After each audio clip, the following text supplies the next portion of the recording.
Pa-share naman mga Lodi. Heto na ang una na si Lodi Juanito Jr. Velazquez, Lodi Ryzen Pangcoga, Lodi Bardehiorio John, Lodi Bernard Mejos, Lodi JCM Pete, Lodi Bacnam, Lodi Jemar Mendoza, Lodi Nonoy John Ryle, Lodi Pagmata na Boss Yuke, Lodi Jack Arnado, Lodi Jessa Cabando ng Negros Occidental, Lodi Zenith Rose. Maraming salamat po sa inyong lahat, at kung bago ka pa lang dito, baka naman. Ika-26 na kabanata, sa pagpapatuloy. Makikita ang malawak na kapatagan na tila walang hanggan ang abot, natatakpan ng maputlang liwanag at hinahaplos ng malamig na hangin. At dito makikita ang mga kariton na hinihila ng mga kabayo, may sakay na mga pulbera, na mabilis na tumatakbo sa malawak na kapatagan habang umuugong ang mga gulong at kamakalabog sa lupa. At mula sa isa sa mga kariton, makikita ang isang tao na nakahiga rito nakadikwatro ang paa habang ang kamay ay nasa itaas ng ulo. At makikita ang lalaking ito na tahimik lamang na nagpapatakbo ng kariton, ang kanyang mga mata ay nakatuon sa unahan at hindi kumikibo kahit bahagya, habang ang kanyang ekspresyon ay nananatiling malamig at walang bakas ng emosyon. At pagkatapos, tahimik itong palihim na sumulyap sa gilid kay Nohaguan, ang kanyang mga mata ay may bahagyang pag-iingat at pag-usisa, habang nananatili ang katahimikan sa pagitan nila sa kabila ng mabilis na pagtakbo ng mga kariton sa gitna ng malawak na kapatagan. At sinabi nito sa kanyang isip habang nakatingin na pinagpapawisan na paano ba nauwi sa ganito ang lahat. Habang ang kanyang mga mata ay puno ng pag-aalala at pagkalito sa kabila ng patuloy na pagtakbo ng kariton. At sinabi pa nito sa kanyang isip na sa loob ng 25 taon, namuhay ako ng walang gulo. Pumasok ako sa militar para takasan ang hirap, at naging mapalad na may talaga sa pag-aasikaso ng mga supply. Kung mayroon man akong reklamo, yun ay ang hindi natupad na paglipat ko sana sa Nanjing. At ang maliit na sahod. Pero biglang, na naiisip niya ang ating bida na sinabi na kabisado mo ba ang lupain ng Iemsan? Sinabi pa niya sa kanyang kwento habang nakaharap siya sa ating bida na ang titig ng binata na yun, nakilala bilang third leader. Sobrang talam, hindi mo magagawang magsinungaling. At sinabi nito sa kanya na syempre naman po. Dito na ako lumaki bata pa lang. Kabisado ko ang lugar na ito na parang sarili kong bakuran. Bigla namang ibinaba ng ating bida ang supot ng pera sa lamesa. At napasabi ito habang nakatitig sa supot ng pera, nanlalaki ang mga mata sa gulat at pagkalito na ano po ito. Seryosong sinabi ng ating bida sa kanya, ang kapalit ng iyong buhay, habang nananatiling malamig at matatag ang kanyang titig, na tila ipinaparamdam ang bigat at kahulugan ng bawat salitang kanyang binitiwan. Balik dito, napalunok siya ng laway habang unti-unting bumibigat ang kanyang paghinga, pinagpapawisan habang pilit inaayos ang kanyang isipan. At tahimik na sinabi sa sarili, dapat pala tumanggi ako, na may halong panghihinayang at matinding kaba sa kanyang sitwasyon. Lumingon sa likod na sinabi pa sa isip na kung alam ko lang na makakatrabaho ko ang mga mamamatay taong gaya nito. Bigla namang nagtanong si Gangno, Hoy, Gago, taga saan ka? Nagulat ang nagmamaneho ng kariton sa biglaang tanong, bahagyang nanigas bago sumagot si Nohaguan ng kalmado ngunit may bahid ng pagtataka, sa Habay.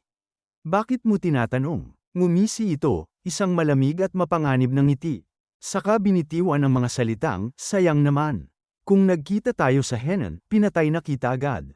Habang nakatalikod sinagot siya ni Nohaguan na ituring mong mapalad ang sarili mo na nakakabit pa ang dalawang braso mo para mahawakan ang mahalaga mong balisong. Biglang napatayo si Gangno, mahigpit na hawak ang mga kutsilyo sa kanyang mga kamay, habang may malamig na ngising binitiwan ang mga salitang, tingnan natin kung sino ang matitirang nakatayo, kung mananatili ba ang ulo mo sa mga balikat mo o kung mapuputol ang mga braso ko. Na agad nagpalamig sa hangin sa paligid, habang ang nagmamaneho ng kariton ay nagulat at natigilan, napatingin sa kanya nang may halong takot at pag-aalinlangan sa biglaang pag-igting ng sitwasyon. Agad namang humawak si Nohaguan sa kanyang sandata, bahagyang humigpit ang kapit habang nakatitig kay Gangno, sa kakalmadong binitiwan ang mga salitang, aalis ka ba ng tahimik kapag nawala ang mga braso mo? Bigla namang umalingaw-ngaw ang isang malakas na tinig na nagsalita, tumigil na kayo sa pag-aaway. Na agad nagpatigil sa tensyon at nagpaikot ng atensyon ng lahat, dahilan upang mapalingon si Nohaguan sa kanyang likod. Dagdag pang sinabi ng nagmamaneho, habang mahigpit ang hawak sa renda at nakatuon ang tingin sa unahan, malapit na tayo, kaya manahimik na lang kayo. Agad namang tumigil ang dalawa sa kanilang pagtatalo, unti-unting ibinaba ang tensyon sa pagitan nila, at sabay na napatingin ng seryoso sa unahan. Habang ang kanilang mga mukha ay napalitan ng pag-iingat at atensyon sa paparating na hindi pa nila alam kung ano. Makikita silang papasok na sa pagitan ng matataas na bangin, kung saan ang daan ay unti-unting sumisikip at nilalamon ng matatiyog na batong pader sa magkabilang panig, habang kalmadong sinabi ng nagmamaneho sa kanila, ito na ang Iamsan. Mula sa itaas ng matatiyog na bato, makikita ang isang ibon na tahimik na lumilipad. At ilang sandali pa, makikita itong damapo sa isang kamay. Maingat at banayad ang paglapag ng ibon na parabang sanay sa taong kinapitan nito. Agad na kinuha ang dalang mensahe ng ibon at tahimik na binasa, ang kanyang mga mata ay mabilis na dumaan sa bawat linya habang unti-unting nagbabago ang ekspresyon ng kanyang mukha. Mula sa itaas ng bangin, sinabi nito habang nakasilip na sumubaybay sa kanilang pagdaan, malamig at mapanghamak, na kayong mga maduming hayop mula sa Central Plains. Dagdag pa nito na ito na ang magiging libingan nyo, na makikita buhat sa likuran nito ang mga sundalo. At pagkatapos, makikita ang isang banderang nakalutang sa itaas, bahagyang humahampas sa hangin. Mula sa itaas, makikita ang ating bida na nakatayo sa harapan ng mga sundalo. At sinabi niya sa mga ito, narito na ba ang lahat? Makikita ang mga sundalo na nakatingin sa kanya, tahimik at seryoso, ang kanilang mga mata ay puno ng pag-iingat at pagsunod, habang nananatiling nakaayos sa kanilang pwesto at naghihintay ng susunod na utos. Sa gitna ng mabigat na katahimikan, at malakas pang sinabi ng ating bida, nakatulog ba kayo ng maayos? Na umalingaw-ngaw sa paligid, dahilan upang mas lalong tumuon ang atensyon ng mga sundalo sa kanya habang nanatiling matatag at diretso ang kanilang tindig. At pagkatapos, agad na naging alerto ang mga sundalo matapos ang kanyang sigaw, sabay-sabay na nag-ayos ng tindig at humigpit ang hawak sa kanilang mga sandata, habang ang kanilang mga mata ay lalong tumalas at nakatuon sa paligid na tila naghihintay ng anumang galaw o utos. Tahimik namang nakatingin sa kanya ang deputy leader, walang bakas ng emosyon sa mukha ngunit mabigat ang kanyang titig, na tila sinusuri ang bawat galaw at salita ng ating bida habang nananatiling kontrolado ang sitwasyon sa pagitan ng kanilang mga hanay. At mula sa likuran ng ating bida, tahimik na sinabi sa isip ng deputy leader na ang atmosperang ito bago ang pagsalakay, nakaka-overwhelm. Saka mariing pinigil ang sariling kaba at idinagdag sa isip, kailangan ko ring magpakatatag. Habang mahigpit niyang pinanatiling sarado ang kanyang bibig at nakapirmi ang kanyang paninindigan. Sinigaw pa ng ating bida sa mga ito, binibigyan kayo ng 2 utos. Habang ang kanyang tinig ay umaalingaw-ngaw sa buong paligid. Dagdag pa ng ating bida sa kanila habang makikita ang mga sundalo na ang una ay ang manalo. Ang isa pa ay ang mabuhay, na makikita ang mukha ni deputy leader na pinagpapawisan. At pagkatapos, panandali ang tumahimik ang buong paligid, na parabang ang hangin mismo ay huminto sa paggalaw, habang ang lahat ay nanatiling nakapirme sa kanilang mga pwesto, hinihintay ang susunod na mangyayari sa gitna ng mabigat at nakakakabang katahimikan. At isa sa mga sundalo ang hindi napigil ang magsalita, tama ba ang narinig ko? Bigla tayong inutusang mabuhay, habang bakas sa kanyang mukha ang pagkalito at bahagyang hindi makapaniwala sa bigat ng utos na kanilang narinig. Dahilan upang bahagyang mag-ingay ang hanay sa maikling katahimikan. Muling nagsalita ang ating bida sa kanila, ang tinig ay matatag at walang pag-aatubili, anuman ang mangyari, huwag kayong mamamatay. Mabuhay kayo, sa kanya dahan-daang tinalikuran ang mga ito, iniwan ang mga sundalo sa gitna ng mabigat na katahimikan at magkahalong gulat at determinasyon. Tahimik siyang naglakad palayo, mabigat ang bawat hakbang ngunit diretso ang kanyang tindig, habang sa likuran niya ay tahimik siyang pinagmamasdan ng deputy leader. Ang mga mata nito ay puno ng pag-iisip at pag-aanalisa sa mga salitang iniwan ng ating bida. At lumipat ang eksena kay Governor Jong, na nakatayo sa gilid ng bangin, malayo ang tingin. At sinabi niya sa kanyang isip, Mo Yang, lagi mong sinasabi na kapag nakuha ni Dongbang Chanhu ang kapangyarihan, magiging matatag ang bansang ito. Pero hindi pa rin ako sigurado. Ang isang tao ba na walang awang nagpapadala sa kanyang sariling mga sundalo sa isang bitag ng kamatayan ay tunay na. Hindi niya natuloy ang iniisip na sasabihin. Sapagkat may isang boses ang biglang nagsalita mula sa kanyang likuran, na Governor, na agad nagpatigil sa daloy ng kanyang pag-iisip at nagpabalik sa kanya sa kasalukuyang sandali. Gumalang ito sa pamamagitan ng pagsuntok ng kamao sa kanyang palad at bahagyang yumuko bago magsalita. Nakaalis na ang ikatlong unit. Ito pala ay si Deputy Jiang Guanyang. Lumingon sa kanya si Governor Zhong at sinabi na kumusta na ang paghahanda ng pangunahing hukbo. Sumagot naman ito sa kanya na magiging handa na kaming umalis bukas ng hapon. Muling sinabi ni Governor Zhong na ayos, sa wakas, matatapos na rin ang matagal at magulong ugnayan natin kay Tajar. Na makikita silang dalawang nakatayo sa malawak na paligid. At pagkatapos, makikita ang paglakad ng kabayo, marahang tumutunog ang mga yabag nito sa lupa habang ang bawat hakbang ay tila sinasabayan ng malamig na hangin. At sa likuran nila ay ang mga sundalo na sunod-sunod na sumusunod. Maayos ang hanay at sabay-sabay ang mga hakbang, habang ang kanilang presensya ay nagbibigay ng bigat at puwersa sa tahimik ngunit papalapit na galaw ng kanilang grupo. Tahimik lamang ang ating bida na nakasakay sa kabayo, matuwid ang tindig at tila malalim ang iniisip habang patuloy ang kanilang paglalakbay. Samantalang ang deputy leader ay nakatingin sa kanya ng tahimik, ang kanyang mga mata ay puno ng pag-aanalisa at pag-aalala sa mga susunod na mangyayari.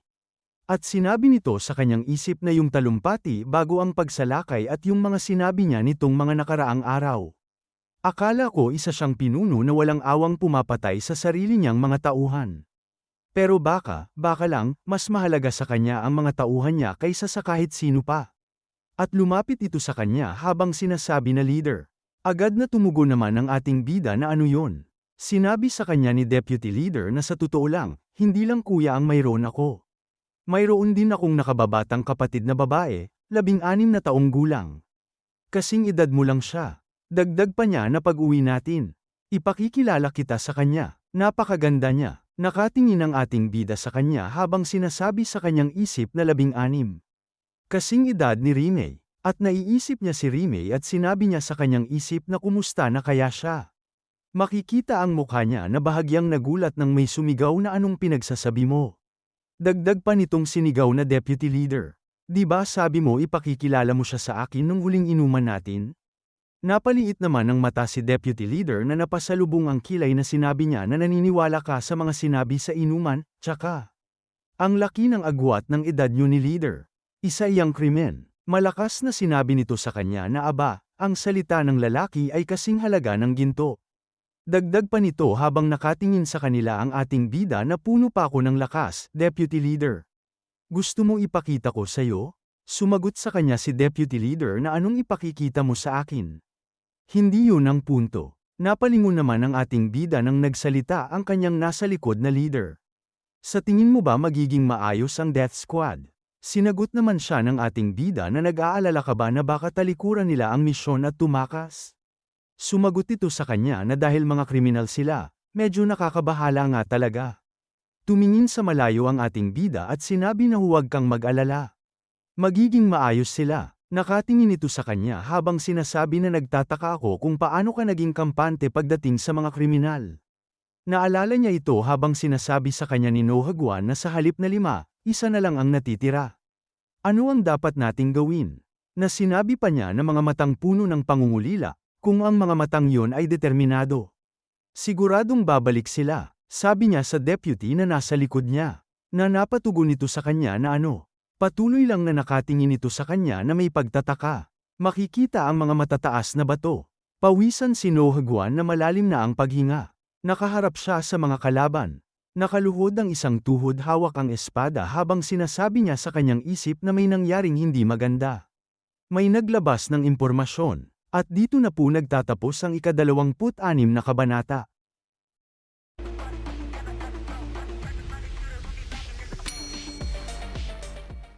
Ika-27 kabanata, sa pagpapatuloy. Makikita ang matataas na bangin na tila mga higanteng pader na nakapalibot sa kanilang dinaraanan. At makikita ang kariton na wasak, ang mga piraso nito ay nagkalat sa lupa, habang ang kabayo ay nakabulagta na hindi na gumagalaw. Sa paligid, nakahandusay ang ilang mga tao na wala ng buhay. Patuloy na sumusugod si Gangno sa kalaban na nag-ambush sa kanila sa pagitan ng malalaking bangin, walang pag-aatubiling humahakbang pasulong habang tanggan ang kanyang mga sandata. Ang bawat galaw ay puno ng galit at determinasyon, sa makipot na daanan.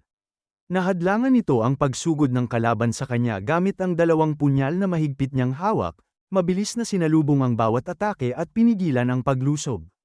Mariin silang nagtatagisan ng lakas, parehong pinipilit itulak ang kanilang mga sandata habang nagbabanggaan ang mga ito sa gitna ng makitid na daanan. Tumingin sa gilid si Gangno at malakas na sumigaw, "Hoy! Jongpal, tulungan mo ako," habang patuloy siyang nakikipagtagisan ng lakas sa kalaban. Ngunit sa kabilang banda ay makikitang si Jongpal ay nakaupo lamang, nakayuko at mahigpit na nakahawak sa magkabilang tainga, halatang takot at hindi makagalaw sa gitna ng kaguluhan sa paligid. Pinagpapawisan si Jongpal na naging inig ang boses na sinabi pa sa kanyang sarili na tapos na ang lahat. Mamamatay na tayong lahat. Habang unti-unti siyang nadadaig ng kalaban at halos dumidikit na ang talim ng espada sa kanya, muling sinigaw ni Gangno, "Hoy! Jongpal!" Ngunit si Jongpal ay nanatiling nakaupo lamang. Nanginginig sa takot at hindi man lang makagalaw sa kanyang kinauupuan, tila napako sa gitna ng matinding kaguluhan sa paligid. Naiinis si Gangno habang nakatingin kay Jongpal, ang kanyang mukha ay puno ng pagkainis at pagkadismaya, saka mariing sumigaw, "Hoy! Jongpal, ang tanga mo talaga." Napapikit na lamang si Gangno, mabigat ang kanyang paghinga habang unti-unting tinatanggap ang sitwasyon. Saka mahina ngunit puno ng bigat na sinabi, "Wala na akong ibang magagawa."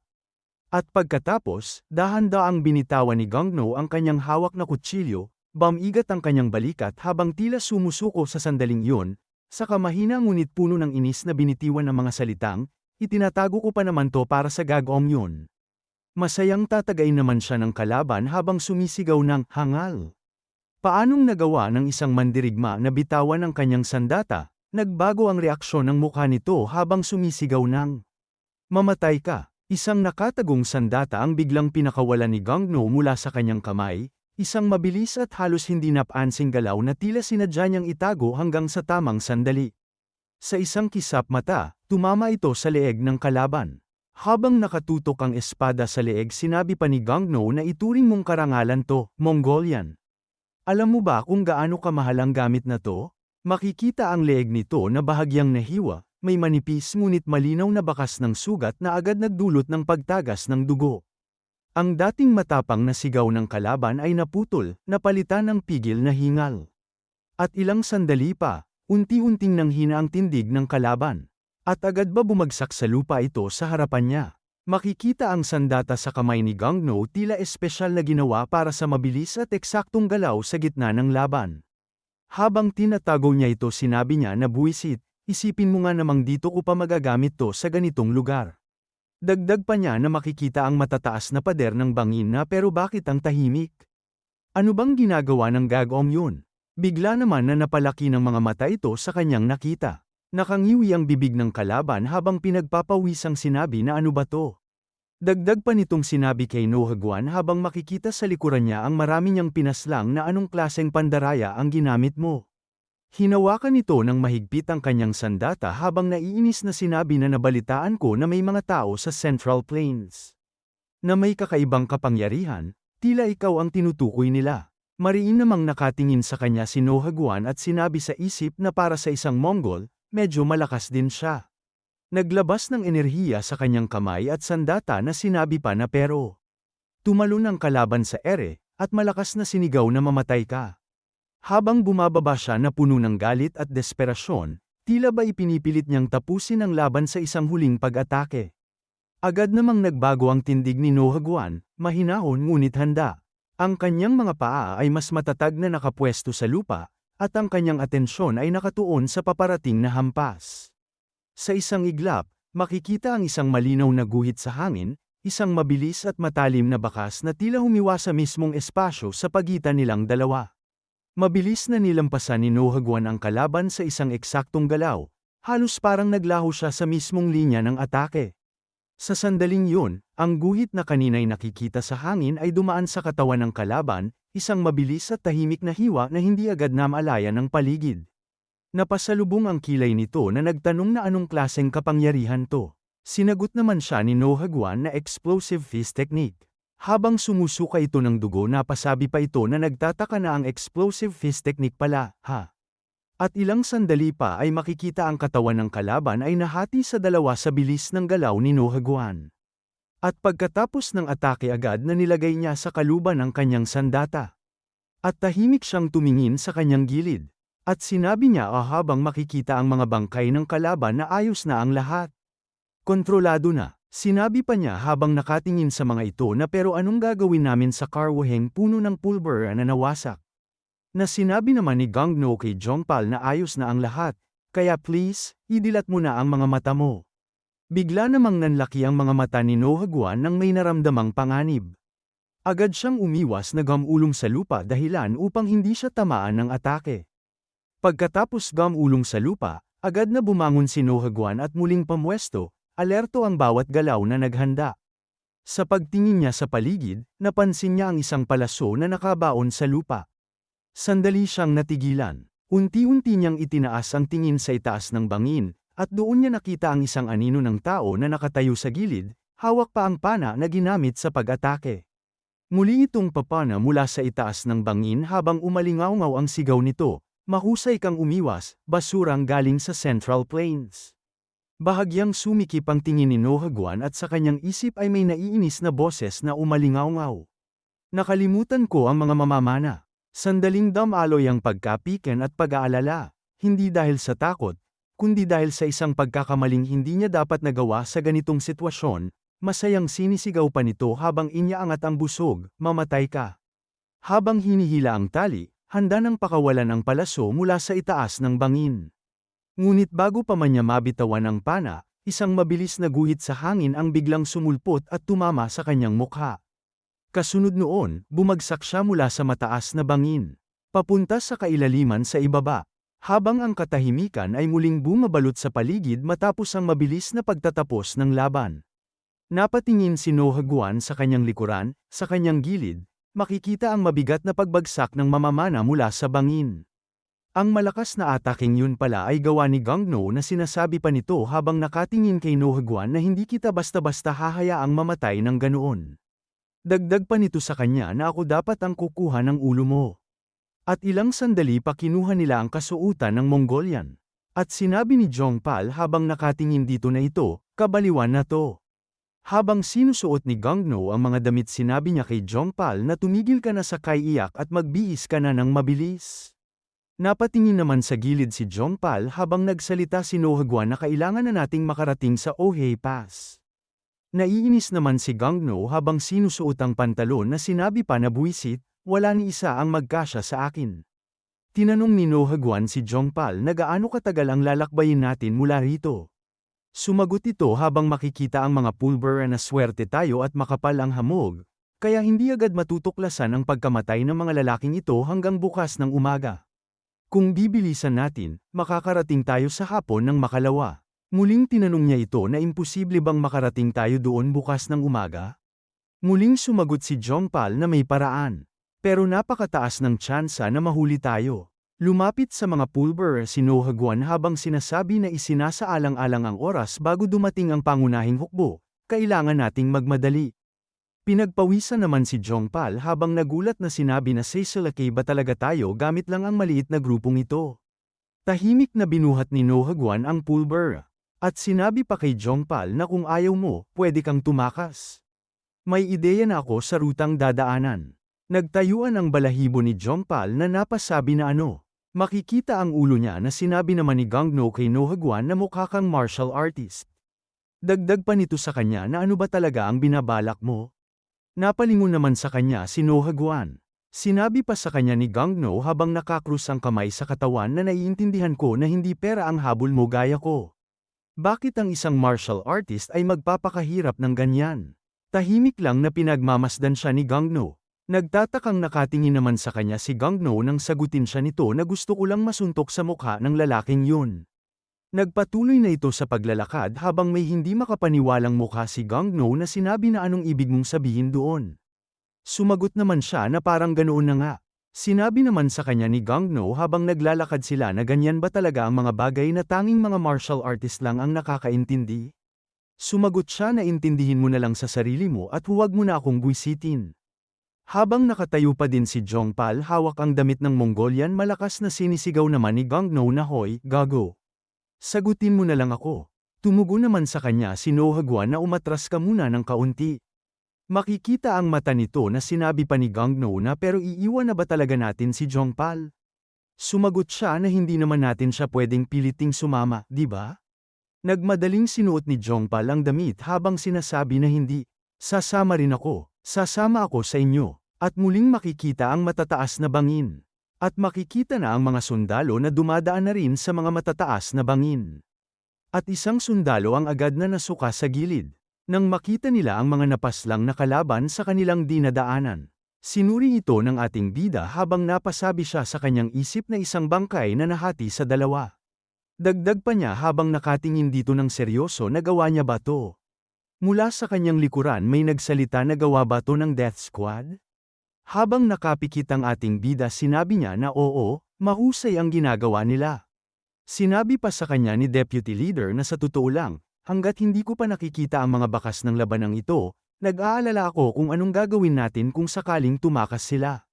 Leader, paano mo na lamang hindi sila tatakas? Tumatayo ang ating bida na nakahawak sa kanyang tuhod. At sinagot niya si Deputy Leader na malamang gusto niya masuntok ang mukha ko.